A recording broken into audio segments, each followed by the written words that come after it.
오늘 여러분과 같이 나눌 이 강연 그리고 말씀의 제목은 고통의 역사적 이해입니다. 군대 얘기로 좀 시작을 할게요. 남자들이 군대 얘기 많이 하는 건 아시죠? 네, 왜냐하면 갔다 오면 뭔가 맺히는 게 있어서 그래요. 저도 군대 갔다 온 지가 지금 거의 20년 가까이 됐는데도 지금도 우리 아내 붙잡고 군대 얘기를 합니다. 정말 싫어합니다. 제가 이제 대구에 이사 온 지가 이제 3년이 좀 넘었는데요.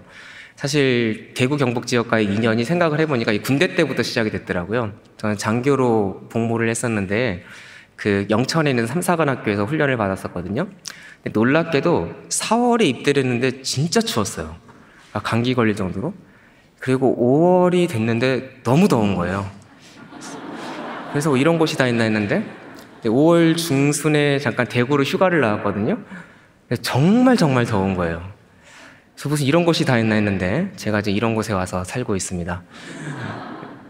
군대 얘기를 왜 드렸냐면 이제 저 보이시는 것처럼 많은 훈련도 받고 참 온갖 일을 다 했는데 참 어떻게 보면 훈련 받던 시절이 육체적, 정신적 한계에 도달했던 그런 시간들이었죠. 그래서 어떻게 보면은 참 기억에 남고 많이 얘기를 하는 것 같은데요. 어떻게 보면 나의 한계에 직면했기 때문에 절망이라는 단어가 그때처럼 그렇게 제 마음에 와닿았던 적이 있었나 그런 생각을 해봅니다. 근데 그때 이제 기억나는 게요. 보통 이제 훈련 받다가 쉬는 시간에 저는 훈련 받다가 쉬는 시간에 졸리니까 자기도 하고 배고프니까 먹기도 하고 그러는데 지금은 기자가 된 친구가 하나 있어요. 제 동료 친구가 쉬는 시간에 황금 같은 쉬는 시간에 철학책을 보고 있는 거예요. 그 제목이 뭔가 하고 봤더니 이제 죽음에 이르는 병이라는 그런 책이었습니다. 누가 지었냐면 제목도 어려운데 이름이 더 어려워요. 셰렌 키르케고르라고 덴마크의 실존주의 철학자였습니다. 군대에서 철학서적 같이 안 어울리는 조합이 있을까요? 그래가지고 제가 그 친구한테 물어본 적이 있었습니다. 도대체 죽음에 이르는 병이 뭐냐? 여러분, 죽음에 이르는 병이 뭘까요? 한번 생각을 해보시면서 사실 이 말은 죽음에 이르는 병이라는 말은 예수께서 사랑하는 제자 나사로가 죽어간다는 말을 듣고 하셨던 이 병은 죽음에 이르지 아니하나니 라고 요한복음 11장 4절에서 하신 말씀에서 나오는 말입니다. 사실 성서적 관점에서는요, 죽음조차도 육체적 죽음조차도 죽음에 이르는 병은 아닙니다.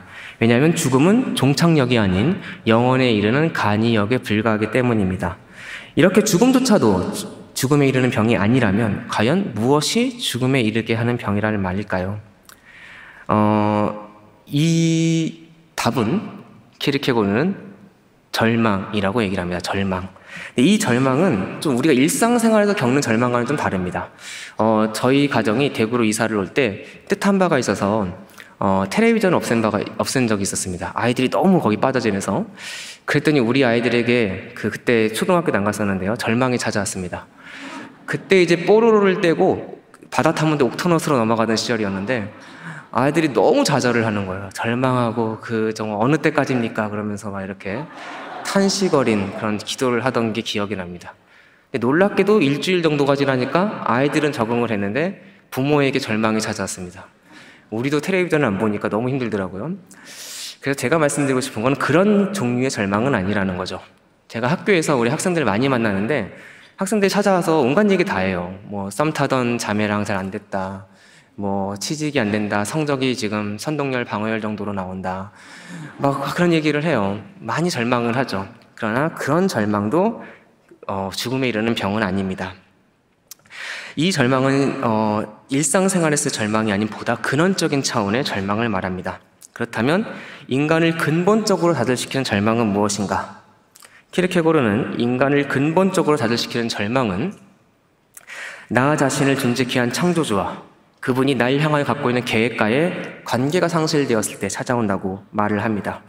여러분, 인간이 정체성을 가지고 있어요. 그렇죠? 근데 정체성은 생각해보면 타인과의 관계에서 이게 정의가 됩니다. 프로이트도 그런 얘기를 했었죠. 어렸을 때 아이가 엄마를 두고 아빠랑 다투면서 나는 저 사람과 다른 존재구나를 느낀다고 그러잖아요. 저만 해도 우리 아내 때문에 남편이란 정체성이 있고 아이 때문에 아빠란 정체성이 있고 학교 가면 학생들 때문에 이 교수님이라는 정체성이 있죠. 그런데 저를 정의하는 그 타인들은 다 변합니다. 그래서 인간은 근본적으로 불안합니다. 왜냐하면 날 정의하는 그 존재들이 변하기 때문에. 그래서 인간은 자신을 지은 영원한 타자이신 그분, 하나님과의 관계성이 없이는 결코 진정한 자아를 찾을 수가 없습니다. 그래서 사람은 키르케고르가 말하기를 진정한 그리스도인이 아닌 한 절망을 의식하든 의식하지 않든 이미 절망하고 있습니다.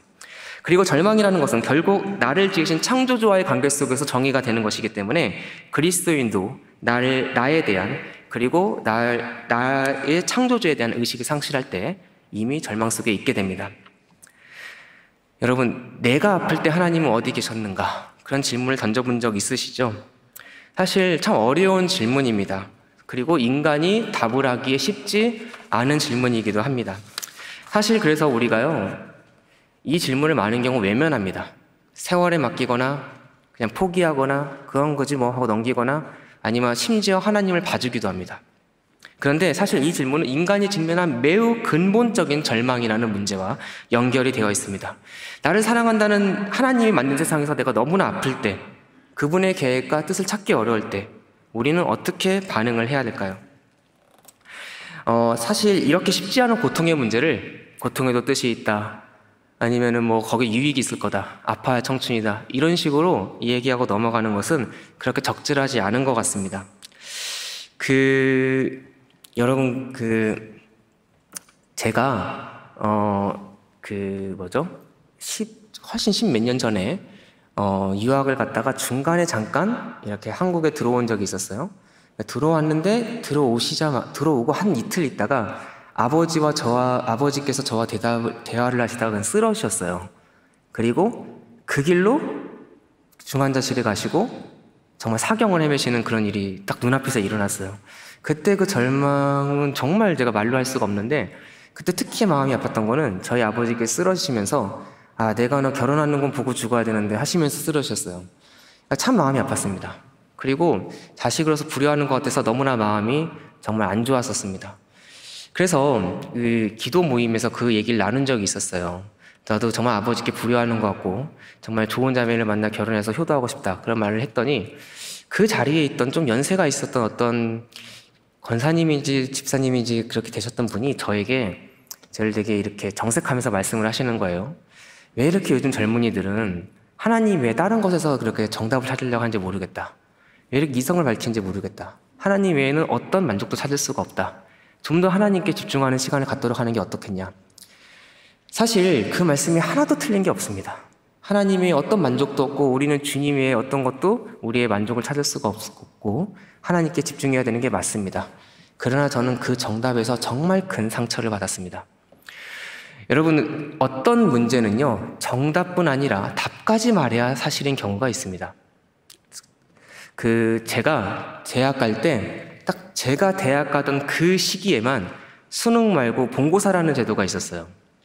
여기 거의 경험해보지 않았을 것 같은데 대학별로 문제를 내는데 되게 어려워요. 국어, 영어, 수학을 내는데 수학 같은 경우 5문제를 내는데 제가 한 3문제 반 정도 풀었던 기억이 나요. 뭐 예를 들자면 그런 겁니다. 1 더하기 1은 얼마인가? 2만 쓰면 답이 아니에요. 그게 왜 2인지를 정확하게 제대로 설명을 해야 되는 거죠. 다시 한번 말씀드리고 싶은 것은 고통의 문제 같은 건 참 어렵습니다. 이런 문제는 사실 우리가 쉽게 말해서는 그 정답이 누구에게 상처가 될 수가 있습니다. 내가 아플 때 보이지 않는 하나님의 모습에 비롯된 절망이라는 문제, 이 문제에 우리는 그래서 정답뿐 아니라 풀이 과정까지 맞추려는 노력을 해야 됩니다. 여러분, 혹시 오두막이라는 그 소설을 보신 적 있나요? 참 제가 되게 인상 깊게 봤던 소설인데요. 여기 소설의 주인공은 자기 가장 사랑하는 막내딸을 연쇄살인마한테 살해당하고 시체도 찾지 못합니다. 근데 오랜 시간이 지났어요. 그리고 이 시간 동안 이 사실을 자기 기억에서 상실합니다. 그런데 하나님을 만나 이 상처를 다시 끄집어내고 치유받는 과정을 겪게 됩니다. 그런데 이 주인공이 계속 던지는 질문이 있어요. 아무 죄도 없고 정말 저항할 힘도 없는 그 아이가 어딘가 지금도 모르는 그곳에 끌려가서 죽어갈 때 하나님은 어디 계셨습니까? 사실 내가 아플 때 보이지 않는 하나님의 모습, 거기서 비롯된 절망의 문제, 정말 쉽지 않은 문제죠. 그래서 제가 역사학자로서 이런 문제를 대할 때 많이 쓰는 방법은 역사 속에서 그 예를 찾아보는 겁니다. 우리 믿음의 선조들이, 믿음의 선배들이 어떻게 이 문제를 접하고 풀고 답을 찾았는지 저와 같이 오늘 이 시간에 얘기를 한번 해보시죠. 사실 역사를 보면 기독교 신자들은 항상 고통 속에서 신앙을 지켜왔습니다. 터툴리안이라는 교부 철학자는, 초대교회 교부 철학자는 아주 유명한 말을 했는데, 순교자의 피가 교회의 씨앗이 된다라고 말을 한 적이 있었습니다. 그만큼 순교자가 많았다는 얘기겠죠. 여러분, 옛날 찬송가 383장에 환난과 핍박 중에도 성도는 신앙 지켰네 라는 찬송가가 있잖아요. 얼마나 기독교 역사에 환난과 핍박이 많았겠습니까? 그런데도 이 긴 정말 기독교의 핍박과 탄압의 역사 속에서 제가 감히 한번 가장 고통이 컸던, 가장 정말 그 고통의 정도가 가장 컸던 시기를 꼽아본다면 저는 누가 뭐래도 초대교회 시절이라고 생각을 합니다. 우리 초대교회 때 우리 믿음의 선배들이 겪었던 고통의 크기는 상상을 초월합니다. 정말 아시죠? 영화 같은 데서 많이 보셨죠? 끌려가서 정말 그 서커스라고 그러죠? 그 원형 경기장에서 정말 온갖 희롱을 당하다가 결국 사자밥이 되거나, 아니면 십자가에 매달려서 화형을 당하거나, 아니면 노예로 끌려가거나 하는 일이 너무 많았습니다. 더 힘든 거는 이 고통이요, 250년간 지속이 돼요. 250년간 성도들은 사실 끌려가면 오히려 마음 편할지도 모르겠어요. 언제 신고당할지 모르는, 언제 정말 당할지 모르는, 언제 끌려갈지 모르는, 언제 잡혀갈지 모르는 그 공포 속에서 하루하루를 보내야 했었습니다. 더 문제는 이 고통 속에 누구나 하나님을 발견한 건 아니라는 거죠. 그 고통 속에서 많은 사람들은 침묵하는 하나님을 경험해야 했었습니다. 여러분, 혹시 엔도 슈사크의 침묵이라는 소설 또는 영화를 보신 적 있습니까? 배경은 17세기의 일본입니다. 도쿠가와 막부 시절인데, 이때 일본에서는 정말 혹독한 기독교 박해가 있었습니다. 그때 포르투갈 선교사들이 여기 일본에 와요. 그런데 이들이 끝까지 버티지 못하는 이유는 뭐냐면, 내가 고통당하는 건 괜찮은데 자기가 그렇게 사랑하는, 목양하는 그 양들이 너무나 처참하게 죽어가는 그 모습을 보면서 너무 견디기 힘들어해요. 수많은 그 고문의 예들이 있는데 한 가지만 들어보자면, 사람을 거꾸로 매달습니다. 그리고 여기 귀에 상처를 조금 내요. 그러면 피가 한 방울씩 떨어지는데 일주일 동안 피가 흐르다가 죽어갑니다. 그 모습을 보면서 그 포르투갈 선교사들이 하늘을 보며 외칩니다. 도대체 어디 계십니까? 듣고는 계십니까? 한마디만 해주십시오. 초대교회 때 많은 사람들이 고통 속의 주를 보았으나 또 많은 사람들은 하나님의 침묵을 경험했습니다. 그래서 어떤 사람은 배교의 길로, 어떤 사람은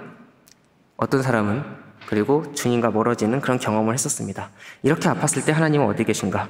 그리고 그 고통이 250년간 지속됐을 때 하나님은 어디 계셨을까?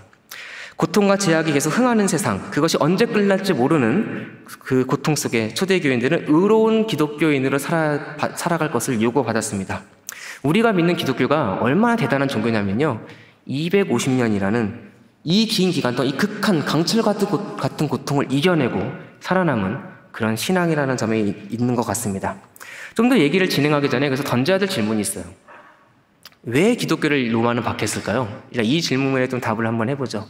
사실 여러분, 로마 제국 입장에서도 그 많은 공무원과 경찰력과 군인들을 동원해서 300년간 사람들 잡아들이는 것도 대단한 노력이에요. 엄청난 국가적인 에너지를 쓰는 거예요. 사실 1차적으로는요, 성경을 보면 답이 나와 있는데 유대인들의 박해 때문입니다. 사도행전을 보면 유대인들이 기독교인들을 탄압했죠. 왜냐하면 그들은 이들을 이단으로 보았습니다. 그래서 로마 사람들은요, 이들이 사실 유대인과 기독교인들을 구분을 못했어요. 구분을 못해서 이 분쟁에 상당히 소극적으로 대처했고, 소요가 일어나면 그때야 이렇게 개입을 하는 그런 양상을 많이 보였죠. 예를 들어 바울 사도도 몇 번이나 유대인이 죽으려고 하는데 로마 관원들이 나타나 살려주는 그런 일들이 사도행전에 많이 기록이 되어 있었습니다. 로마인들은 기본적으로 불개입 원칙이나 폭동이 일어나면은 질서 회복을 위해 개입하기도 했습니다. 51년경에 클라디우스 황제가 로마에서 유대인들을 추방한 일이 있었는데, 이 사건은 사도행전 18장에도 나오는데요, 아마도 유대인과 기독교인들 사이에 소요가 일어났는데 구분이 안 돼 모두 쫓아낸 경우로 역사학자들은 보고 있습니다. 그런데 교회 내에 유대인과 이방인의 비율이 역전되면서, 즉 유대인이 아닌 일반 로마 사람들, 비율이 훨씬 높아지면서 이제 기독교와 유대교가 구분이 됩니다. 그걸 로마인들도 알게 됩니다. 로마인들에게 유대교는 상당히 오래된 종교고 익숙한 종교예요. 그리고 좀 겪어보니까 얘네들은 유일신 부분만 건들지 않으면 상당히 순종적인 애들이라는 것을 알고 있었어요. 우리가 성경을 보면 빌라도와 그 유대인 지도자들이 생각보다 잘 지내잖아요? 그쵸? 그래서 이들에겐 특별하게 황제 숭배를 요구하지 않았습니다. 그런데 양자가 구별되면서 그리스도인들에게 다른 종교를 가진 사람들처럼 황제 숭배를 강요하게 되고 이때부터 박해가 시작되고 순교자가 나타나기 시작합니다. 그리고 두 번째로요, 로마인들에게 기독교인들의 이미지가 상당히 안 좋았습니다. 아테나고라스라는 사람이 남긴 기록을 보면 로마인들이 기독교인들이 무신론자이고 식인 풍습이 있고 근친상간을 하는 자들이다 라고 생각했다는, 우리 입장은 상당히 이해가 안 되는 그런 기록이 남아 있습니다. 왜 무신론자라고 생각을 했을까요? 로마 사람들은. 왜냐하면은 신상이 없기 때문이죠. 그러니까 보이는 신이 없기 때문에 이들은 무신론자라고 생각했는데, 고대 세계에서는 무신론자는 사형에 해당되는 벌을 받았습니다. 여러분, 소크라테스가 왜 죽은지 아세요? 제목이 그리스인들의 신을 안 섬겨서, 그리고 젊은이들을 방탕한 길로 인도해서였습니다. 식인풍습이라는 말은 왜 나왔을까요? 바로 우리가 자주 하는 성찬식 때문입니다. 성찬식. 우리가 예수의 피와 살을 먹는다고 하잖아요. 당신은 박해를 피해서 밤에 몰래 모여가지고 카타콤베라는 지하 무덤에 들어가요. 남녀가 손을 잡고 거기서 피와 살을 먹어요. 얼마나 천하에 이런 못쓸 인간들이 있습니까? 그래서 정말 식인풍습을 한다고 해서 되게 나쁘게 봤습니다. 근친상간이라는 말은 왜 나왔을까요? 우리가 서로 형제 자매님 그러잖아요. 형제님 자매님. 그래서 형제 자매가 결혼한다고 애도나요. 이런 말도 안 되는 정말 이런 못쓸 종족들이 있습니까? 그리고 끝나면 애찬식을 해요. 애찬식이 영어로 러브 피스트잖아요. 정말 이상한 사람들인 거예요. 그래서 기독교인들에 대한 이미지가 상당히 좋지 않았습니다. 그래서 우리가 흔히 1차 박해를 네로 황제 때 로마에 불이 나서 시작됐다고 얘기를 하잖아요. 로마에서 64년에 큰 불이 납니다. 로마에 14개 구가 있었는데 10개 구가 불탑니다. 근데 당시 사람들이 네로가 제정신이 아니라는 걸 알고 있었고, 네로가 제정신이 아닌 황제가 일부러 불을 지른 게 아닐까라고 의심을 했어요. 그러니까 타키투스라는 역사학자가 남긴 기록에 따르면 소문을 없애기 위해 배덕행위로 시민들의 증오를 받고 있던 기독교 신자에게 혐의를 씌워 처벌하기로 결정했다라고 역사에 이렇게 기록되어 있습니다. 이게 통했던 건 그만큼 기독교인들에 대한 이미지가 당시 좋지 않았다는 거죠. 그리고 도미티아누스 황제 때 이제 소아시아 지역에서 박해가 있었고, 우리가 잘 아는 사도 요한이 이때 반모섬으로 유배를 갑니다. 그리고 여기서 요한계시록을 남기게 되죠. 1차 박해는 좀 간헐적으로 황제 기분에 따라 박해가 있었다면, 2차 박해는 98년부터 249년까지 상당히 오랜 기간 동안 있었는데, 2차 박해는 아예 기독교 박해가 로마에 정책화되는 시기였습니다. 마르쿠스 아우렐리우스라는 유명한 황제가 있어요. 이 사람은 수상록이라는 책을 쓸 정도로 유명한 사람이고 철학자 황제입니다. 이 사람은 사람이 자기 신념을 지키느라 죽는 걸 되게 귀하게 여겼습니다. 그런데도 이 황제조차도 기독교를 혹독하게 박해했을 정도로 이 시기에는 기독교 박해가 로마의 정책이 되었습니다. 이때 유세비우스라는 사람이 남긴 기록을 한번 보시죠. 뭐라고 기록을 남겼냐면, 기독교인들은 채찍에 맞아 온몸이 찢어져 유혈이 낭자했고 속살이 드러나고 창자 밖까지 터져나왔다. 그 후 그들은 바다 조개 껍질이나 땅 위에 놓인 창끝에 눕혀졌으며 온갖 종류의 고문을 받은 뒤에 사나운 짐승의 밥으로 던져졌다. 당시 상황을 여러분 좀 우리가 간접적으로나마 느낄 수 있겠죠. 이때 정말 많은 순교자들이 나왔는데 한 분을 여러분께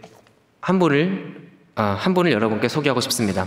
바로 서머나의 감독 폴리갑이라는 분입니다. 폴리갑은요, 젊었을 때 자기의 영적 스승이었던 이그나티우스가 잡혀서 순교당하는 걸 자기 눈으로 봅니다. 그리고 이그나티우스가 죽으면서 폴리갑에게 내 양들을 지켜달라고 부탁을 합니다. 그래서 평생 86세에 이르기까지 교회를 지킵니다. 그러다가 신고당해 총독의 법정에 끌려갑니다. 그때 재판장을 겸했던 총독이 폴리갑이 나이가 86세예요. 그러니까 고령임을 감안해요. 이렇게 설득을 합니다. 그냥 대놓고 예수를 부인 안 해도 되니까 입만 뻥긋거려도 예수를 부인한 걸로 치고 풀어주겠다. 근데 폴리갑이 아주 유명한 말을 하죠. 내가 86년 동안 그분을 섬겨왔는데 그분은 한 번도 나를 부당하게 대우하신 적이 없습니다. 그런데 어찌 내가 나를 구원하신 나의 왕 그리스도를 모독할 수 있겠습니까? 그러자 총독이 화가 나서 너를 이제 산채로 불태워 죽이겠다고 협박을 했는데 폴리갑은 눈앞에 보는 순간적인 것이나 지옥의 불은 영원하다면서 이것을 거부합니다. 그리고 의지를 동원해 노구를 이끌고 그 사형대를 향해 걸어갔습니다. 그리고 이제 249년부터 313년까지 3차 박해가 있었습니다. 사실 이 시기가 기독교 역사에서 가장 혹독했던 박해였습니다. 3차 박해가 조금만 더 지속됐어도 인류 역사는 정말 많이 바뀌었을 것입니다. 특히 심했던 황제가 데키우스라는 황제예요. 이 사람은 3년밖에 집권을 안 했는데 이 시기에 정말 많은 혹독한 기독교 박해가 있었습니다. 이 데키우스 황제가 얼마나 영특했냐면 이 박해의 목적을 사람을 죽이는 게 아니라, 사람을 죽이면 순교자가 나오니까요, 죽이는 게 아니라 배교자를 만드는 것을 목표로 합니다. 왜냐하면요, 여러분, 순교자는 터툴리안이 말했듯이 또 다른 순교자를 낳기 때문입니다. 여러분, 그 고난, 순환, 그런 걸 영어로 뭐라고 하죠? 패션이라고 그래요. 패션. PASSION. 우리가 열정이라는 말도 여기 있죠. 그래서 패션 오브 더 크라이스트 하면은 영화 있잖아요. 패션 오브 더 크라이스트. 예수님의 패션이 아니라 예수님의 순환이죠. 농담이 웃지 않으시네요. 자, 너무 아시죠? 실패한 농담만큼 사람을 당황스럽게 하는 건 없습니다.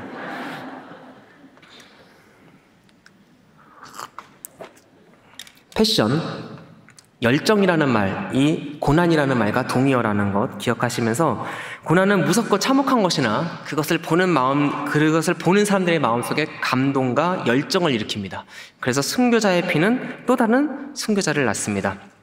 이를 막기 위해 데키우스는 배교자를 만들려고 하는데요. 그전에는 신고당하거나 잡혀서 기독교인에게 드러나면 죽였습니다. 이제는 어떻게 하냐면 로마 전역에 곳곳에 사람들이 모이는 곳에 황제상을 그리고 로마의 신상을 세워놓고 거기에 의무적으로 절을 하게 한 다음에 그렇게 우상 숭배를 했을 경우 증명서를 발행해 줬습니다.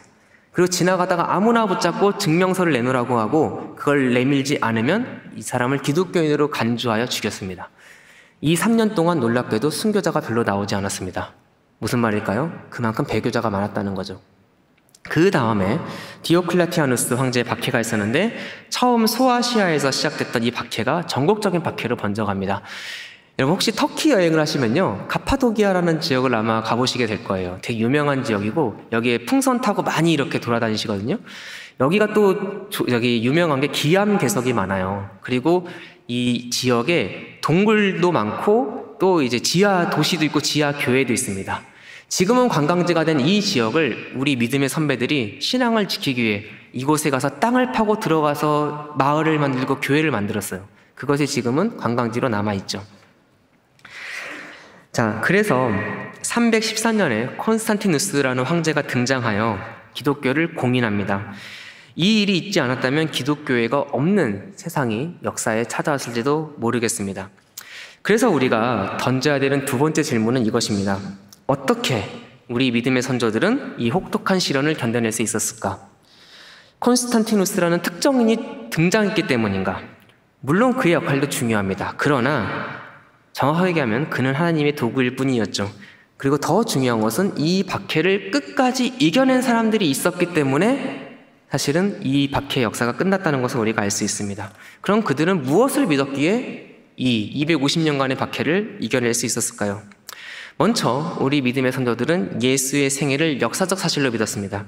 당시 그리스도인들에게 그리스도의 탄생과 죽음은 믿음의 대상이라기보다 역사적 사실이었다는 것을 우리는 기억해야 됩니다. 우리는 너무 그리스도를, 예수님을 비역사적 인물로 상정하여 믿음의 대상으로만 보는데 사실 초대 교회인들뿐 아니라 당시 유대인들도 로마인들도 그리스도의 탄생과 죽음은 역사적 사실로 보았습니다. 왜냐하면 예수님이 승천하신 이후 약 40년 정도가 되면요, 이미 사복음서가 완성이 돼요. 이때 이미 상당히 많은 수의 사람들이 예수를 보았거나 예수가 십자가에 죽은 사건을 본 증인들이 아직도 되게 많이 살아 있었습니다. 이 사복음서가 거짓말이었다면 얼마든지 반론도 가능했고 이들이 거짓말쟁이라는 소문이 충분히 퍼질 수가 있었습니다. 그런데 예수를 박해한 유대인들, 그것을 지켜본 로마인조차도 예수가 탄생하고 죽었다는 사실에 이의를 제기한 기록이 없습니다. 유대인 역사학자 요세푸스도 이 사람이 93년에 기록을 남기는데요. 여기서 예수의 탄생과 죽음을 기록합니다. 그리고 110년에 로마의 역사가 타키투스가 연대기라는 역사서를 남기는데 예수가 티베리우스가 황제였고 폰티우스 빌라토스, 즉 본디오 빌라도가 유대 총독이었던 시기에 처형당했다는 기록을 남긴 바 있습니다. 이는 성경의 기록과도 일치합니다. 캠브리지 신학가의 사이먼 게더컬 교수에 따르면 당시 로마 제국 당시에 예수가 역사적 인물인가에 대한 논쟁은 존재하지 않았다고 얘기한 바 있습니다. 초대 기독교인들은 그리스도가 자신을 위해 이 세상에 와서 고난당한 것을 감동적인 이야기를 넘어 부정할 수 없는 역사적 사실로 보았기 때문에 고통 속에서도 예수를 부정하기가 쉽지 않았습니다. 두 번째로 우리 믿음의 선조들은 더 나아가 예수의 부활을 믿었습니다. 로마 사람들은 예수가 죽었다는 것까지는 역사적 사실로 인정했습니다. 왜냐하면 기록이 있기 때문이죠. 그런데 여기서 더 나아가 그가 살아났다는 것은 믿음의 영역으로 치부했습니다. 아마도 예수님이 부활하고 승천하시기까지 40일 정도밖에 안 되잖아요. 그러니까 남긴 기록이 거의 없었기 때문일 거라고 생각합니다. 예를 들어 요세푸스는 예수의 부활을 믿지 않았으나 예수가 부활했다는 주장이 있다라는 것을 역사적 사실로 기록한 바가 있습니다. 그러나 그리스도인들은 더 나아가 예수의 부활까지 역사적 사실로 믿었습니다. 서기 55년 바울은 고린도인들에게 보내는 편지를 썼습니다. 이게 고린도 전서와 후서죠. 이게 예수님 부활 승천 후 약 25년 정도가 지난 시점입니다. 아직 증인이 많습니다. 그는 그리스도의 부활을 부정하는 그리스도인들에게 이걸 믿으라고 설득하거나 강요한 게 아니라 예수의 부활이 너무나 당연한 역사적 사실이라고 얘기를 합니다. 게바에게 보이셨고 12사도에게 보이셨고 500명이 넘는 사람들이 봤는데 그리고 심지어 나에게도 보이셨는데 뭔 소리냐? 이렇게 증거와 증인들이 많은데 뭔 소리냐 하면서 예수가 부활한 것을 팩트체크를 해보라고 바울은 얘기하고 있습니다. 부활이 얼마나 초대교인들에게 확실한 것이었냐면 초대교회의 예배의 핵심이 바로 부활이었습니다. 부활을 기념하는 것이었습니다. 아시겠지만 유대인들은 토요일을 안식일로 지켰습니다. 그런데 사도행전을 보면 초대교회는 떡을 떼기 위해, 즉 성찬을 하기 위해 한 주의 첫째 날인 주일에 모였습니다. 그날이 예수가 부활한 바로 그 날이기 때문이죠. 당시 예배의 목적은 부활을 기념하는 것이었습니다. 예수의 피와 살을 나누는 것이 바로 예배였습니다. 시간이 흐르며 유대교 배경이 없는 이방인들이 교회에 들어옵니다. 그러니까 성찬 전에 이들에게 교리를 가르쳐요. 성경을 가르쳐요. 그래서 성찬과 설교가 분리가 되죠. 또한 이들은 신자들의 무덤에 모여 성찬식을 거행하는 관습이 있었습니다. 그게 바로 카타콤베라고 불리는 로마의 그런 지하 무덤이죠. 얼마 전까지 같이 신앙생활을 했던 가족, 동료가 여기에 묻혀 있습니다. 곧 자신이 그들의 옆으로 갈 수 있다는 것, 그리고 이들이 부활을 할 것을, 다시 부활에 같이 마주볼 날이 있다는 것을 믿었기 때문에 이들은 여기서 예수의 피와 살을 나눴습니다. 여러분, 사실요, 어떤 역사적 인물에 목숨을 거는 것은 쉽지 않습니다. 혹시 여러분 최근에 한산이란 영화 보셨나요? 우리 아이들 데리고 가서 같이 봤는데요. 요즘에 너무 좋아요. 애들이 이순신 팬이 됐어요. 그런데 여러분, 누군가 저에게 와서 이순신 장군이 역사에 존재한 적이 없었다고 하면 저는 화도 내고 또 역사학자니까 수많은 사료와 근거들을 갖다 대면서 그의 말이 거짓이라는 것을 저는 증명을 해낼 것입니다. 하지만 그것 때문에 제 목숨까지 걸지는 않을 것 같아요. 그게 뭐라고? 그렇죠? 초대교인들은 예수가 고통을 이기고 사망 권세를 이기고 부활하신 하나님인 것을 믿었습니다. 그리고 이 역사적 인물이 이 세상에 성육신하신 하나님이고 나는 믿는 자는 영원히 살겠다고 하신 영생하신 하나님인 것을 믿었고 그 때문에 당장의 고통에 죽지 않고 자기들의 목숨을 걸 수 있었습니다. 여러분, 제가 옛날에 로마를 한번 간 적이 있었는데요. 로마에 지금도 카타콤베가 남아있어요. 카타콤베가 많이 있는데 지금 3군데 정도가 이렇게 개방이 되어 있어서 여러분이 방문할 수 있는데, 제가 갔던 카타콤베에서 저기 보이는 저 여성이 누워있죠? 지금은 이제 석상이 남아있는데 세실리아라는 성녀의 무덤을 제가 발견한 적이 있었습니다. 실존 인물이었고요. 2세기 때 기독교인인 것이 발각돼요. 어떻게 혹독한 고문을 당했냐면 24시간 동안 찜통에 들어갔대요. 그런데도 죽지 않아서 그를 사형을 했는데, 목을 잘랐는데 목이 완전히 잘리지 않은 상태로 그는 죽음을 맞이했습니다. 그런데 그의 시체가 9세기 때 발견이 됐어요.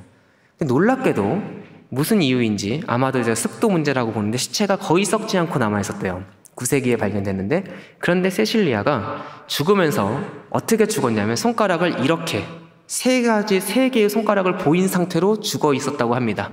그 3개의 손가락이 뭘 뜻하냐면 바로 삼위일체 하나님을 뜻하는 당시 초대 교인들의 표시였습니다. 여러분, 우리 믿음의 선조들은, 초대교회를 지켰던 그분들은 살아계신 하나님 때문에 죽었지 어떤 영웅 때문에 죽은 것이 아니었습니다. 그래서 우리가 던져야 될 3번째 질문은, 기독교인들은 어떻게 이 긴 고통의 시간을 견뎌낼 수 어떻게 이 긴 고통의 시간을 이길 수 있었는가입니다. 답을 얘기하자면 그들은 역사 속에 하나님의 섭리를 믿었기 때문입니다. 여러분, 사실요, 극한 고통보다 더 어려운 게 오래 지속되는 고통입니다. 그렇지 않습니까? 주기철 목사님 아시죠? 제가 얼마 전에 주기철 목사님 순교 기념지를 갔다 온 적이 있었는데요. 주기철 목사님이 일제시대 때 신사참배를 강요했는데 마지막까지 그것을 거부하시다가 순교하신 우리 정말 믿음의 선배님이시죠. 주기철 목사님이 한 번에 돌아가신 게 아니라 몇 번을 감옥을 왔다 갔다 하세요. 제가 주기철 목사님의 아드님이 옛날에 남기신 설교라고 해야 되나요? 증언이라고 해야 되나? 그걸 본 적이 있었는데, 주기철 목사님이 여러 번 끌려가시는데 우리가 보기엔 일사각오에 정말 설교를 하셨던, 각오를 보이시던 그 목사님도 순사가 찾아오면 끌려가기 싫어서 대들보를 붙잡고 막 우셨대요. 그렇게 고통이라는 게 지속되면 힘들죠. 돌아가시기 전에 기도문을 남기십니다, 이분이.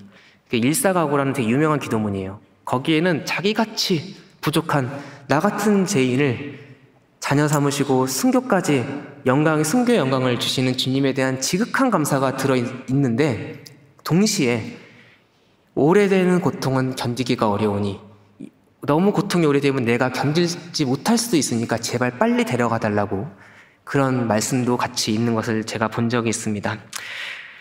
사실 여러분, 모든 신자가 하나님의 영광을 보는 건 아닙니다. 모든 신자가 부흥을 경험하는 건 아닙니다. 여러분, 중세 1000년 동안 교회사에 암흑기가 있었습니다. 그때 살았던 사람들은 결국 부흥을 보지 못했습니다. 여러분, 우리가 요즘 많이 부르는 선한 능력으로 일어나리 보네포 목사님, 그는 히틀러의 철권 통치 밑에서 신음하다가 결국은 연합군에 의해 해방되기 한 달 전에 그의 목숨을 빼앗겨야만 했습니다. 우리가 이렇게 악이 흥황하는 시대를 살아야 되는 그리스도인이라면 무엇을 보며 이 고통을 견딜 수 있을까요? 사실 초대교회인들에게도 오랜 고통은 힘든 일이었습니다. 교회 지도자들은 신도들에게 이 오랜 고통 속에 무슨 의미가 있는지, 자기 자식이 죽고 친척이 죽고 사랑하는 사람이 끌려가는데 이 고통이 언제 끝날지도 모르는 상황 속에서 그들을 다독여야 되잖아요. 그들은 무슨 말을 할 수 있었을까요? 사실 어쩌면 상황만 다르지 지금 우리가 던지는 질문인지도 모르겠습니다. 사실 이 주제를 조금 진지하게 다룬 철학자가 있는데 바로 아우구스티누스, 우리가 흔히 어거스틴이라고 부르는 사람입니다. 잠시만요. 어거스틴이라고 불리는 사람입니다. 아우구스티누스가 정식 명칭인데 우리가 흔히 어거스틴이라고 얘기하니까 저도 어거스틴이라고 부르겠습니다. 이 사람은 교부 철학자로 신국론이라는 책을, 명절을 남긴 사람이죠. 사상이 매우 어려운 분이나 우리가 주제상 잠깐 다뤄볼 필요가 있는 인물입니다. 그는 악한 시대를 사는 의로운 그리스도인이 세상을 어떻게 바라봐야 되는지에 대해서 답을 제시하였습니다. 그가 354년에 태어나서 430년에 죽었는데요. 313년에 기독교가 공인됐으니까 이제 오랜 기독교에 대한 그 박해가 끝나고 이제 조금 살만해졌나 싶었는데 430년, 즉 로마 제국이 망해가던 그 시절을 살았습니다. 당시 기독교인들의 실망이 정말 컸습니다. 이제 조금 살만해졌나 했는데요. 곳곳에서 이방인들이 쳐들어와요. 게르만족들이 쳐들어와요. 특히 어거스틴이 살았던 북아프리카에 누가 쳐들어왔냐면 그 반달족이라는 그 족속이 쳐들어옵니다. 반달하니까 하늘에 떠 있는 그걸 생각하실 수 있는데 영어입니다. 반달족이 쳐들어오는데요. 여러분 우리가 혹시 로마를 여행하시게 되면 많은 경우 이제 성 베드로 성당을 한번 가시게 될 거예요. 아주 멋진 건물이죠. 가톨릭의 총본산이고요. 가면은 정말 뭐 유명한 명화 그리고 대리석상 그런 것들이 되게 많아요. 그리고 놀랍게도 아무런 어떤 이렇게 보호 장치가 없어요. 그래서 만져도 사실 무방합니다. 물론 거기 있는 오래된 그림이나 석상을 만지면 누군가 찾아오겠죠. 그러나 이제 만져도 뭐 큰 무방할 정도로 아무것도 없는데 들어가시면 딱 오른쪽으로 딱 돌면은 한 석상이 방탄유리로 막아져 있어요. 그게 뭐냐면 그 석상이 그 유명한 미켈란젤로의 피에타 상입니다. 왜 이것만 방탄유리로 막아놨냐면요. 1976년인가 어떤 정신병자가 그때는 방탄유리가 없었는데 정말 인류의 보배잖아요. 이런 피에타상을 망치로 12번을 쳐가지고 깨트린 적이 있었어요. 지금 우리가 보는 거는 그거를 복원하는 겁니다. 그래서 지금은 그러지 말라고 방탄유리로 막아놨는데요. 이렇게 아무 이유 없이 무차별적으로 처참하게 문화재를 파괴하는 현상을 우리가 반달리즘이라고 합니다.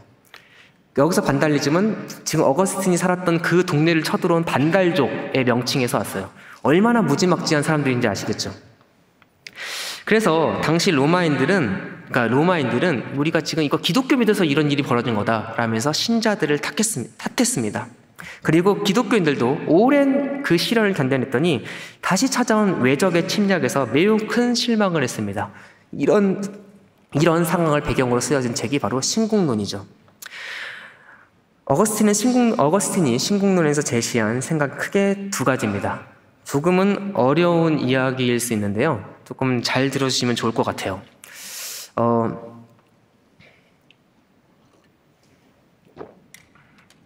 사실 강의 들을 때 가끔 그 학생들이 왜 이렇게 어려운 얘기 하시냐고 뭐라 할 때가 있어요. 제가 학교에서 그 기독교와 서양 문명이라는 강의를 할 때가 있거든요. 생각보다 많은 교회 다니는 학생들이 찾아옵니다. 그 친구들 불만이 뭐냐면 그냥 믿으면 되지 뭐 삼위일체 교리가 어떻게 만들어졌고 기독교가 어떻게 공인됐고 막 그렇게 어려운 얘기를 하시냐는 거예요. 그렇게 질문하는 학생들은 결국 그에 합당한 학점을 받게 됩니다. 저도 사람인지라. 그런데 그들의 질문이 이해가 돼요. 그냥 믿으면 안 됩니까? 근데 왜 답이 어렵냐면은 던지는 질문이 어렵기 때문이죠. 저희 아이들이 저에게 수학을 많이 물어봐요. 여러분 사실 정말 아이들 키우면 너무 이쁘잖아요. 첫 번째 부모와 자식 간의 갈등이 언제 시작되냐면 수학 가르치면서 시작이 됩니다. 예, 이럴 수가. 그러면서 우리 애가 천재인 줄 알았는데 역시 그러면서 많은 생각을 하게 되는데 처음엔 저도 되게 잘 가르쳐줬어요. 왜냐하면 문제가 되게 쉬웠어요. 1 더하기 1 정도의 문제는 1 더하기 2 정도의 문제, 그러니까 3, 그리고 답이 금방 나오잖아요. 근데 언젠가 우리 아이들이 커서 이미 많이 컸는데 저에게 미적분이나 아니면은 삼각함수 같은 걸 물어볼 때가 오겠죠. 그때 제가 이 답을 못할 가능성이 높지만 답을 한다면 그 답은 매우 어려울 겁니다. 사실 여러분 그리스도인은 고통을 겪습니다. 너무 힘듭니다. 그리고 그때 하나님이 보이지 않습니다. 그때 우리는 무엇을 믿어야 하는가? 이 쉽지 않은 고통의 의미를 설명하는데 어찌 답이 몇 마디로 설명해 줄 수 있겠어요. 그래서 여러분 신국론을 아마도 안 읽어보셨고 앞으로도 안 읽어보실 가능성이 높잖아요. 그래서 제가 짤막하게 핵심적인 내용을 좀 설명을 하겠습니다. 어거스틴은 인류 역사를 하나님 나라와 지상의 나라의 계속되는 싸움으로 보았습니다. 때로는 지상의 나라, 악의 세력이 이기는 것 같죠. 2차 대전 생각해 보세요. 히틀러가 한바트면 세상을 다 정복할 뻔했어요. 그렇죠? 그런데 그런 세상 나라의 부침과 상관없이 세상 권세의 흥망성쇠와 상관없이 하나님 나라는 궁극적인 승리를 향해 가고 있다. 세상 역사는 결국 하나님 나라의 궁극적인 승리를 향해 가고 있다고 그는 보았습니다. 여러분 전투와 전쟁이 다른 거 아시나요? 그러니까 전투, 배틀과 전쟁, 워가 다른 거 아시죠? 예를 들어 세계 2차 대전은 전쟁이고 노르만디 상륙작전은 배틀이죠. 여러분 아시겠지만 한때 2차 대전 때 히틀러가 전 유럽을 장악한 적이 있었습니다. 영국 빼고 다 장악한 적이 있었습니다. 영국과 미국을 비롯한 연합군은 그래서 독일로부터 유럽 대륙을 다시 회복하기 위해서 1944년 6월 6일부터 약 2달에 걸쳐 3주 동안 300만이 넘는 병력과 물자를 투입하는 작전을 벌였는데 이게 노르만디 상륙 작전입니다. 이 작전에 연합군은 모든 걸 걸었어요. 그리고 독일군은 상당히 강했죠. 그래서 이 연합군의 수장이었던 미국의 루즈벨트 대통령은 6월 6일 날 아침에 국민들에게 지금 대규모 상륙작전이 있다는 걸 말을 하면서 이렇게 말을 했습니다. 하나님, 우리 병사들을 도와주십시오. 적들은 너무나 강합니다. 그 심정을 저도 좀 이해할 수 있을 것 같아요. 실제로 전투는 정말 치열했고 어떤 전투는 어떤 배틀은 연합군이 이기고 어떤 전투는 독일군이 이겼습니다. 그러나 사실 이때 연합군은 이미 이긴 전쟁을 하고 있었습니다. 이 작전에 투입한 인원과 물자가 독일이 동원할 수 있는 모든 인원과 물자를 초월했습니다. 하다못해 독일이 계속 총으로 쏘는 속도보다 투입할 수 있는 인원의 속도가 훨씬 빨랐어요. 훨씬 더 많았습니다. 무슨 얘기를 드리고 싶냐면요. 작은 전투에서는 이길 수도 있고 질 수도 있으나 이미 이긴 전쟁을 하고 있었다는 거죠. 어거스틴은 우리가 이런 싸움을 하고 있다고 생각했습니다. 지상의 나라는 때로 이기기도 하고 악이 승리하는 것 같지만 그럼에도 우리는 이미 하나님 나라의 승리를 향해 가고 있는 전쟁을 하고 있다는 것입니다. 이렇게 보았을 때 역사는 순환하는 것도 아니고 우연 발생적으로 흘러가는 것이 아니라 목적과 방향을 향해 가지고 흘러가는 그런 흐름입니다. 어거스틴은 인류 역사가 창조부터 시작해 그리스도의 탄생과 고난, 부활, 승천을 거쳐 최후의 심판과 천년 왕국을 향해 가고 있다고 새로운 역사관을 제시했습니다. 그럼 그 전까지는요, 역사가 순환한다고 보았어요. 여러분, 우리가 역사를 왜 배우죠? 학생들한테 이 질문을 하면 많이 하는 얘기가 역사에서 교훈을 얻기 위해서요 라고 대답해요. 그 전제가 비슷한 일이 다시 일어난다는 거잖아요. 우리는 알게 모르게 역사가 순환한다고 봅니다. 그런데 교부 철학자였던 어거스틴은 인류 역사가 목적과 방향을 갖고 흘러간다고 새로운 역사관을 제시했습니다. 여러분, 왜 일제시대 때 많은 기독교인들이 더 이상 신앙을 지키지 못했습니까? 왜냐하면 오랜 고난 속에 하나님이 우리 민족을 향해 갖고 있는 그 뜻을 더 이상 믿지 못했기 때문입니다. 하나님이 우리 민족을 사랑한다는 사실과 이런 혹독한 고난을 주시는 이유를 그들은 도저히 매치시키고 이해할 수 없었습니다. 그러나 동일한 민족의 고난의 역사 속에서 하나님의 손을 발견한 사람들은 역사에서 고난을 이겨낼 힘을 발견했습니다. 독립운동가이자 교육자였던 함석헌 선생님은 물론 그분의 무교회주의와 후기의 신학은 동의하기가 어렵지만 그의 젊었을 때 그가 제시했던 역사관은 우리가 주목할 필요가 있습니다. 그분이 성서적 입장에서 본 조선 역사라는 책을 썼어요. 이게 시중에 가면은 뜻으로 본 한국 역사라는 책으로 나와 있는데요. 여기서 그는 한민족의 역사를 고난의 역사로 정의했고 이 고난이 의미 없이 일어난 게 아니라 우리 민족을 정금같이 단련해 하나님 백성으로 만들려는 주님의 섭리가 있다고 주장한 바가 있습니다. 역사를 지상의 나라의 흥망과 상관없이 하나님 나라의 승리를 향해 가는 것으로 볼 때 우리는 오래 지속되는 고난을 이겨낼 힘을 얻을 수가 있습니다. 이렇게 눈앞에 고통과 세상의 권세의 흥망성쇠와 상관없이 역사를 이끌어가는 하나님의 손길이 있다고 믿는 것을 섭리를 믿는다고 말을 합니다. 섭리란 무엇입니까? 웨스트민스터 신앙고백서에 따르면 신앙고백 소요리 문답에 따르면 인과관계 속에 있는 하나님의 주권 그리고 필연과 우연을 동원해 그분의 뜻을 이루는 하나님의 주권 그리고 이걸 이루는 수단 속에서도 하나님의 주권이 있다는 것을 의미합니다. 약간 좀 설명이 어려우니까 운명론과 한번 대비를 해보면 좀 더 이해가 쉬울지도 모르겠어요.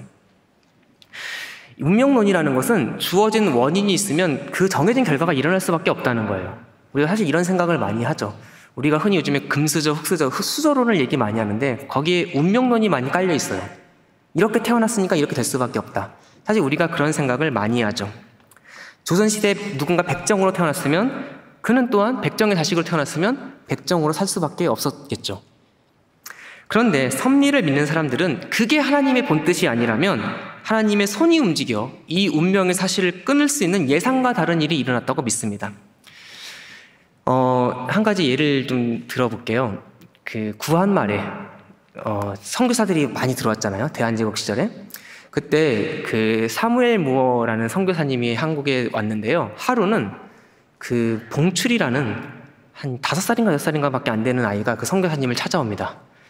그리고 이제 막 손발을 막 동원해서 막 얘기를 해요. 나중에 종합해 보니까 자기 아버지가 백정인데 장티푸스에 걸려서 죽어가고 있는 거예요. 제발 살려달라는 거예요.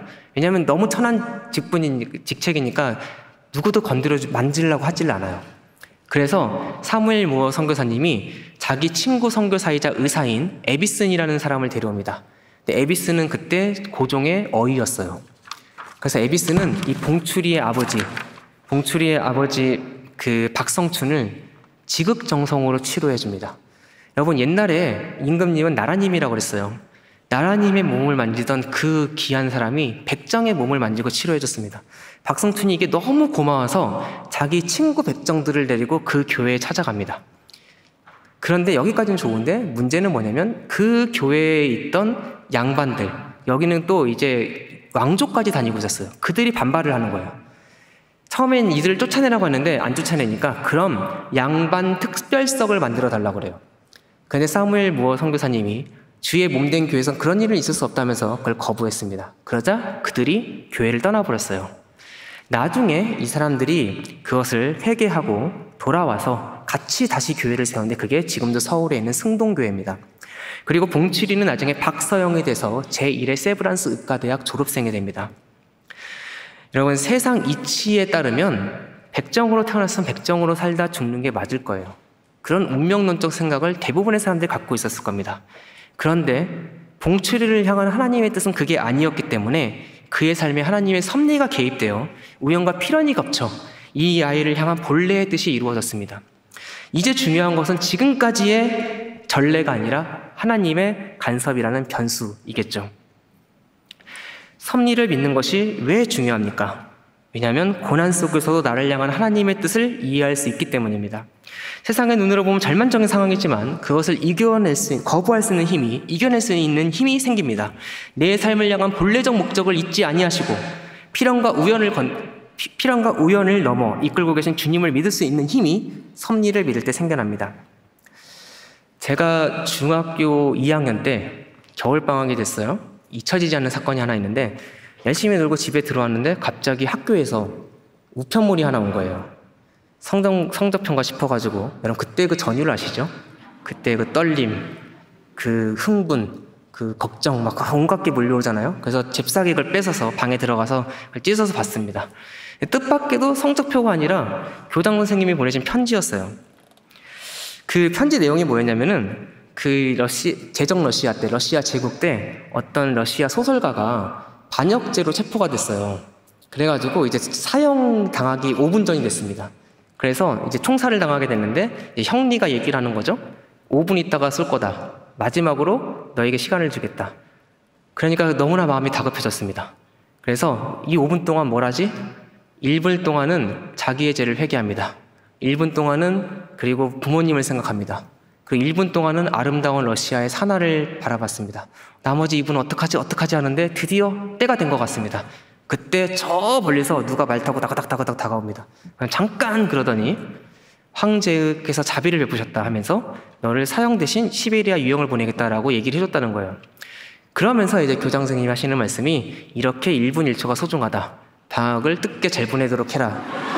라고 말씀을 하셨어요. 그런 얘기는 애국주의 때 하시지. 왜 살떨리게 편지를 보내셔가지고. 지금도 효과가 있습니다. 지금도 기억해요.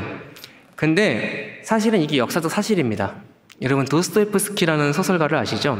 이 사람이 실제로 28살 때 반역죄로 체포가 돼요. 그래서 실제로 정말 5분 이 사건이 있었고요. 그 죽기 직전에 황제가 풀어줘서 4년간 시베리아로 유영을 가고 또 5년간 강제로 군생활을 합니다. 9년 동안 시베리아 유영을 하고 돌아와요. 도스토옙스키가 남긴 기록을 보면 시베리아에서 아무것도 없었대요. 물리적으로도 아무것도 없었겠죠. 황폐하니까. 그의 눈으로 아무것도, 어떤 희망도 발견하지 못하는 9년이라는 시간을 그는 보냈습니다. 그래서 아무것도 보이지 않아 그는 하늘을 쳐다봤는데 그때 그의 인생을 향한 하나님의 목소리가 들려왔다고 합니다. 내가 너를 러시아 민중을 향한 예언자로 세웠다. 다시 네가 펜을 들게 할 것이다. 그 말씀을 들었다고 해요. 그리고 나중에 돌아왔을 때 여러분 그의 소설을 읽어보시면 알겠지만 어떤 신학보다도 더 깊은 의미를 담고 있는 죄와 벌, 까라마초프 형제들 같은 그런 책을 그는 쓸 수 있었던 거죠. 유배 생화로 도스토옙스키가 남긴 되게 유명한 말이 있습니다. 만약 누군가 아무도 이의를 제기할 수 없도록 성경이 거짓말이라는 것을 나에게 완벽하게 증명한다 하더라도 나는 그 사람의 말이 거짓말이라는 하나님의 말을 믿겠습니다. 되게 멋진 말이죠? 한 번만 더 해볼까요? 만약 누군가 아무도 이의를 제기할 수 없게 나에게 다가와서 성경이 거짓말인 것을 완벽하게 증명한다 하더라도 나는 그 사람의 말이 거짓이라는 하나님의 말을 믿겠다.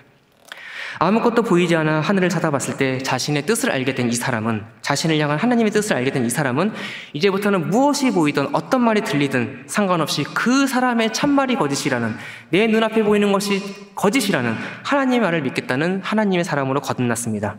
그것이 그가 역사에 길이 나는 책을 남길 수 있는 이유였고, 그리고 그 이면에는 섭리, 하나님의 자기의 인생을 향한 섭리를 깨달은 깨달음이 있었습니다.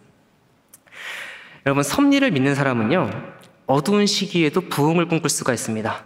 암흑조차 영원하지 않고 결국은 하나님의 나라가 승리한다는 것을 믿을 수가 있습니다.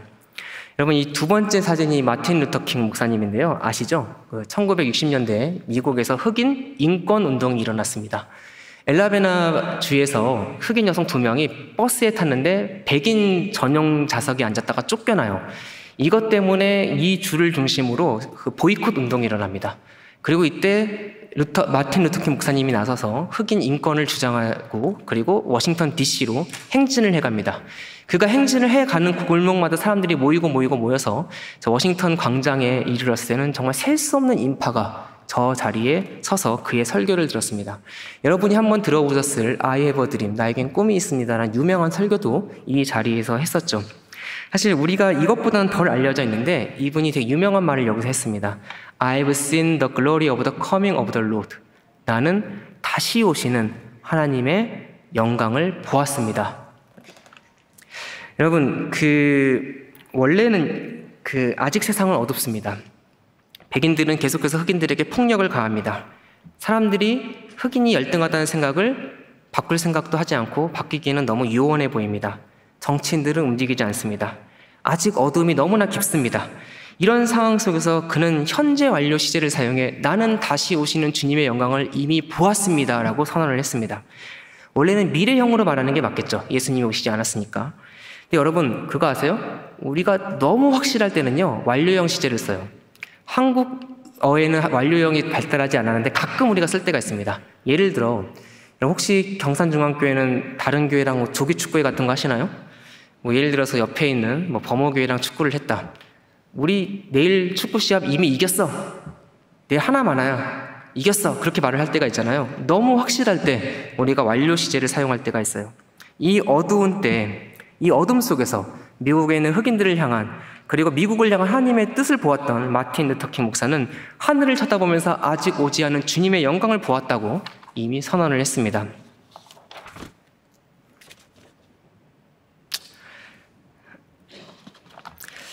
다시 이제 앞으로 돌아가서 키에르케고르가 말한 죽음에 이르는 병, 그것은 절망이었습니다. 이 절망은 시험에 떨어졌다든지 실현을 당했다든지 사업에 실패했다든지 하는 일상생활 속의 절망이 아닌 고통의 가정 속에서 창조주 하나님이 날 향하여 가지고 있는 계획을 상실했을 때 찾아오는 근원적인 절망입니다. 고통이 왜 아픈가 하면은 이유가 발견되지 않았습니다. 날 향하신 주님의 뜻을 이해할 수가 없기 때문입니다. 내가 아플 때 하나님은 어디 계신가라는 그 질문에 우리 믿음의 선배들은 어떻게 대응했습니까? 그들은 역사적인 예수를 믿어 이 고통을 이겨냈습니다. 그들에게 예수 그리스도의 탄생, 생애, 죽음은 부정하기 어려운 역사적 사실이었습니다. 우리가 여기 계신 대부분의 분들은 6.25 전쟁을 직접 보지 못했지만 할머니, 할아버지 그리고 아버지의 그 생생한 증언 때문에 그것을 역사적 사실로 받아들이듯이 그들에게 예수에 보하는 생생한 역사적 사실이었습니다. 이러한 역사적 사실을 고통 때문에 부정하는 것은 양심을 부정하는 것이기도 했습니다. 우리는 예수를 신앙 속의 인물이나 믿음의 대상으로만 바라볼 것이 아니라 우리 인간 역사 속에 들어오셔서 살아 숨쉬었던 역사적인 인물로 바라보고 믿어야 합니다. 이들은 더 나아가 예수가 고통을 이기고 사망 권세를 이기신 부활하신 하나님인 것을 믿었습니다. 어떤 역사적 인물 때문에 목숨을 거는 건 쉽지 않습니다. 초대교인들은 이 역사적 인물이 성육신하신 하나님, 나를 믿는 자는 영원히 살겠다고 하신 영생하신 하나님 것을 믿었고, 그렇기 때문에 당장의 고통에 지지 않고 목숨을 포기할지언정 예수를 포기하지 않았습니다.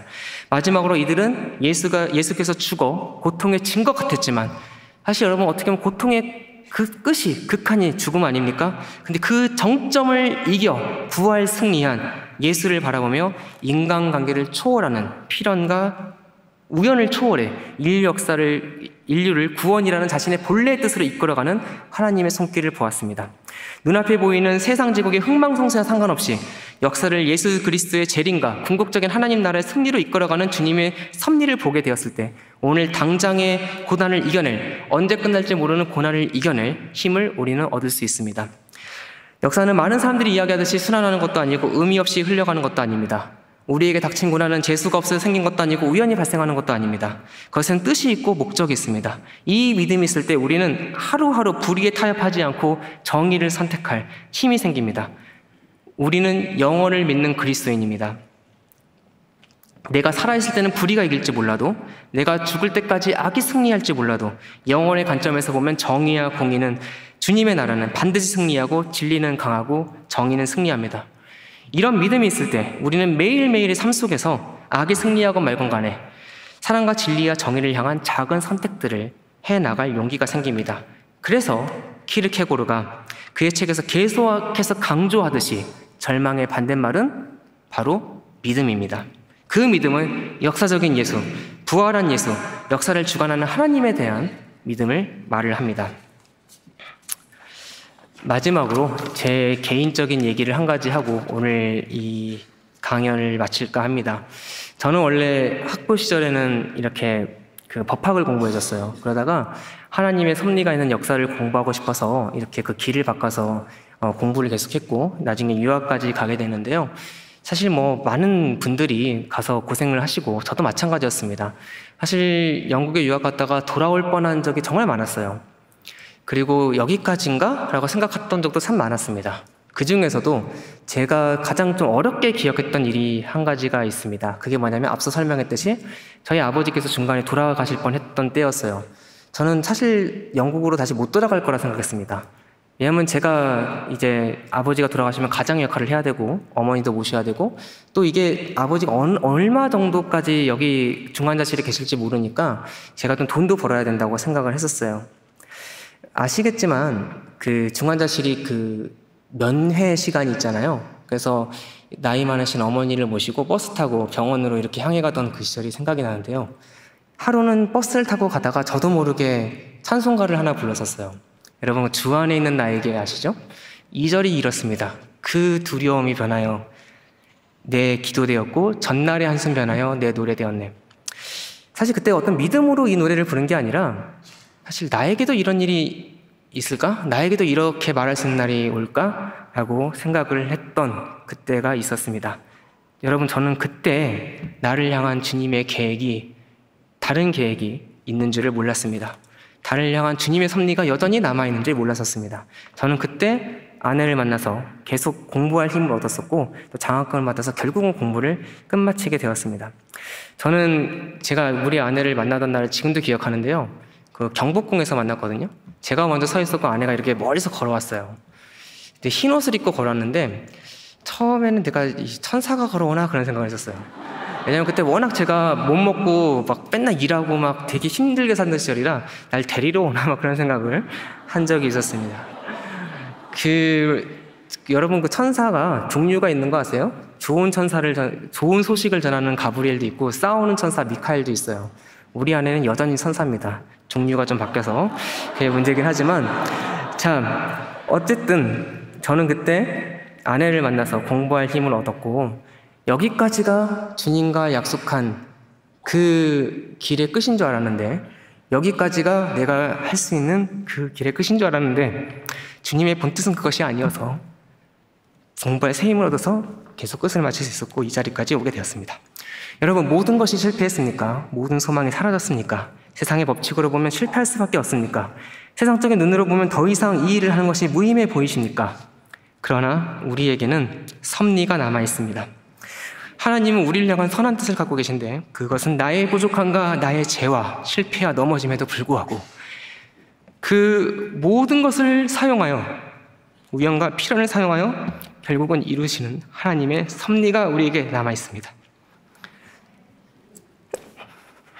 여러분, 여러분의 인생을 향한 하나님의 말씀이 있으십니까? 여러분, 하나님이 여러분에게 주신 약속이 있으십니까? 그것은 나의 죄 많음과 넘어짐과 하나님에게 나아갈 수 없는 그 부족함에도 불구하고 반드시 이루어집니다. 그것을 믿는 것이 바로 섭리를 믿는 것입니다. 여기 모인 모든 분들이 나를 향한, 우리 사회를 향한, 민족을 향한, 국가를 향한 하나님의 선한 뜻이 반드시 있고 그 뜻이 이루어진다는 섭리에 대한 믿음을 회복했으면 좋겠습니다. 어거스틴이 이런 말을 했습니다. 믿음은 볼 수 없는 것을 믿는 것이고 그 대가는 믿던 것을 보게 되는 것이라고. 다시 한번 말할까요? 믿음은 보지 못하던 것을 믿는 것이고 그 대가는 믿던 것을 보게 되는 것이다. 우리는 이 시간 온갖 실패와 좌절과 넘어짐에도 불구하고 다시 한번 예수를 향한 믿음을 회복하여 나를 향한 하나님의 뜻이 반드시 이루어진다는 섭리에 대한 믿음을 회복하여 여러분이 믿던 것을 보게 되는 역사가 있기를 주님의 이름으로 축원합니다. 기도하겠습니다. 하나님 감사합니다. 참 우리의 인생이 쉽지가 않습니다. 여기 계신 많은 성도님들의 하루하루가 정말로 어렵습니다. 더 우리가 힘든 것은 우리가 하나님 앞에 나아갈 때 내세울 것이었고 죄밖에 지은 것이었고 하나님의 은혜를 구할 어떤 거리도 없다는 그런 사실인 것 같습니다. 그러나 하나님께서는 우리를 향한 선한 목적을 가지고 계시고 그 목적을 필연과 우연을 동원하여 모든 수단을 사용하여 이루어질 것을 또한 믿습니다. 하나님, 여기 계신 성도님들 한 분 한 분이 나를 향한 주님의 계획, 나를 향한 주님의 섭리를 믿는 그 믿음이 회복되어 힘차게 다시 살아갈 수 있도록 축복하여 주시옵소서. 감사드리며 우리 구주 예수님의 이름으로 기도했습니다.